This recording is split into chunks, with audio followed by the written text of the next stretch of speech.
নমস্কাৰ সকলোকে স্বাগতম জনালোঁ মোৰ অন্য এটা ভিডিঅ'লৈ। আশা কৰোঁ সকলো ভালেই আছে। আজি পুনৰ এটা নতুন উদ্ভিদ লৈ আপোনালোকৰ কাষলৈ আহিছোঁ। এই উদ্ভিদটোৰ পুলি কেনেকৈ কৰিব, ইয়াৰ যতন কেনেদৰে ল'ব, সকলোখিনি কথাই আজিৰ এই ভিডিঅ'টোত সামৰি ল'বৰ কাৰণে চেষ্টা কৰিম। আশা কৰোঁ ভিডিঅ'টো স্কিপ নকৰি শেষলৈকে চাব আৰু ভিডিঅ'টো ভাল পাব আপোনালোকে। স্ক্ৰীনত উদ্ভিদজোপা দেখি আপোনালোকে নিশ্চয় চিনি পাইছে আৰু বহুতৰে হয়তো সংগ্ৰহত এই উদ্ভিদজোপা আছে। এজোপা চিৰসেউজীয়া উদ্ভিদ, ডালৰ গঠনেই হওক, পাতৰ গঠনেই হওক, সকলোতে এটা আকৰ্ষণীয়তা আছে। আপোনালোকৰ ঘৰত যদি উদ্ভিদটো আছে ভালকৈ নিৰীক্ষণ কৰিবচোন, ইমান ধুনীয়া দেখিবলৈ আৰু ই চিৰসেউজীয়া উদ্ভিদ। এই উদ্ভিদটোৰ নামটোও কিন্তু শুনিবলৈ ধুনীয়া। ইয়াৰ নাম হৈছে ডেভিলছ বেকবোন আৰু চাইণ্টিফিক নাম হ'ল পেডিলেন্থাছ গ্ৰীণ। ডেভিলছ বেকবোন নামটো কিয় দিলে সেইটোহে পিছে জানিব নোৱাৰিলোঁ। মানে ইয়াৰ ডালবিলাক আপোনালোকে দেখিছেনে, সৰু সৰু বহুত গাঁঠি আছে আৰু উইণ্টাৰ ছিজনত যেতিয়া ইহঁতৰ পাতবিলাক সৰি যায় নহয়, ডালবিলাক একেবাৰে লঠঙা হৈ পৰে। আগতহে কিছুমান পাত থাকে আৰু সেইকাৰণে হয়তো ডালৰ গঠনটো চাই চাগে ইয়াৰ নাম ডেভিলছ বেকবোন দিলে।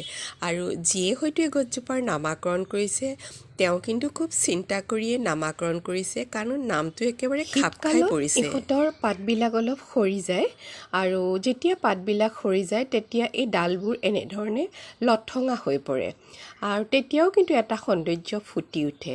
আৰু ইহঁতৰ পাতবিলাক চাওক, ডালটোৰ দুয়ো কাষে থাকে, সকলোফালে পাতবিলাক নাথাকে। ইয়াত ধৰিব পাৰিছেনে চাওক, ডালটোৰ দুয়োফালে, সোঁহাতে আৰু বাওঁহাতে দুয়োফালে সৰু সৰুকৈ পাতবিলাক থাকে, দেখিছেনে? পাতবিলাকৰ গঠনটো খুব আকৰ্ষণীয়।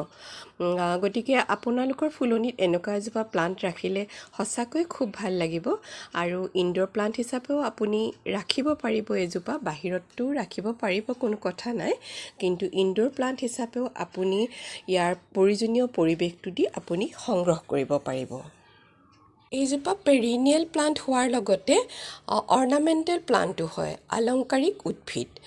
ইহঁতৰ পাতবিলাক দেখাত বৰ ধুনীয়া আৰু পাতবিলাক জীপাল সেউজীয়া। ই যিহেতু এটা চিৰসেউজীয়া উদ্ভিদ হয়, পাতবিলাকৰ সেউজীয়াটো মানে বৰ ধুনীয়া লাগে, ডাৰ্ক গ্ৰীণ, আৰু সেইকাৰণে গোটেই গছজোপাই দেখাত খুব ধুনীয়া। আৰু তাৰোপৰি এজোপা চাকুলেণ্ট প্লাণ্ট হয়। চাকুলেণ্টবিলাকক আপোনালোকে জানে বৰ বেছি পানী নালাগে ইহঁতক, গতিকে এইজোপাও যিহেতু চাকুলেণ্ট প্ৰজাতিৰে হয়, গতিকে ইহঁতকো বেছি পানী আপুনি দিব নালাগে। আৰু গছবিলাক সাধাৰণতে পানী দিয়াৰ দুখতে কেতিয়াবা গছবিলাক মৰে। আমি যদি এজোপা গছত ৰাতিপুৱাও পানী দিওঁ, গধূলিও পানী দিওঁ আৰু প্ৰতিদিনেই যদি অলপ অলপ আমি পানীয়ে দি থাকোঁ, তেতিয়া কি হ'ব, মাটিখিনি গেলগেলীয়া হৈ যাব, তাৰ ফলত শিপাটো অতি সোনকালে নষ্ট হৈ গছজোপাও মৰি যাব। গতিকে পানী দিয়াৰ ক্ষেত্ৰত সদায় সাৱধান হ'ব। ওপৰৰ লেয়াৰটো চুই চাব, যদি 1 ইঞ্চিমান শুকাইছে তেতিয়াহে আপুনি পানী দিব। আৰু ইয়াৰ নতুন পুলি আপুনি কাটিঙৰ পৰাই কৰিব পাৰিব। এয়া চাওক, মই কাটিংবিলাক লগাইছোঁ আৰু এইটো এটা কাটিং এয়া কৰি ৰাখিছোঁ মই। এই কাটিংটো মই এতিয়া এই মাটিখিনিতে গুজি দিম। এই মাটিখিনি অকল মাটিহে, কিন্তু ইয়াত একো নাই, মাত্ৰ পানী দি থৈছোঁ আৰু তাতে মই এই ডালবিলাক গুজি দিছোঁ আৰু ইয়াৰ পৰাই নতুন পুলি হ'ব। এই গছজোপা যতন কৰিবলৈ খুব সহজ, মানে বিনা পৰিশ্ৰমেৰে আপুনি এজোপা ডাঙৰ কৰিব পাৰিব। আপুনি যদি ব্যস্ত মানুহ হয় তেন্তে এনেকুৱা ধৰণৰ প্লাণ্টবিলাক আপুনি সংগ্ৰহ কৰিব পাৰে। আৰু ৰ'দ নালাগে, মাত্ৰ ইনডাইৰেক্ট ছানলাইটটো পালেই ইহঁতৰ কাৰণে ভাল। বৰ বেছি চোকা ৰ'দত থাকিলে গছজোপা নষ্টহে হ'ব, গতিকে ছায়াযুক্ত ঠাইত ৰাখিব, ইয়াৰ হেল্থটো ভালে থাকিব। আৰু যিহেতু ই ইনডাইৰেক্ট ছানলাইটতে ইয়াৰ বৃদ্ধিটো ভাল হয়, গতিকে আপুনি ইনডোৰ প্লাণ্ট হিচাপে ইয়াক আপুনি ৰাখিব পাৰিব। এতিয়া জানো আহক কেনেকুৱা মাটিত আপুনি এই ডেভিলছ বেকবোনজোপা লগাব। আৰু আপুনি যদি চিম্পলভাৱে মাটিটো প্ৰস্তুত কৰিম বুলি ভাবে তেন্তে আপুনি 60% আপোনাৰ বাৰীৰ মাটি ল'ব, তাতে 30% আপুনি গোবৰ সাৰ বা ভাৰ্মি কম্পোষ্ট যিকোনো এটা বস্তু ল'লেই হ'ব, আৰু 10% আপুনি বালি মিহলি কৰিব, তেতিয়া মাটিটো আপোনাৰ অলপ ফচফচীয়া হ'ব। আৰু তেনেধৰণে আপুনি মাটিখিনি প্ৰস্তুত কৰি আপুনি এইজোপা লগাব পাৰিব।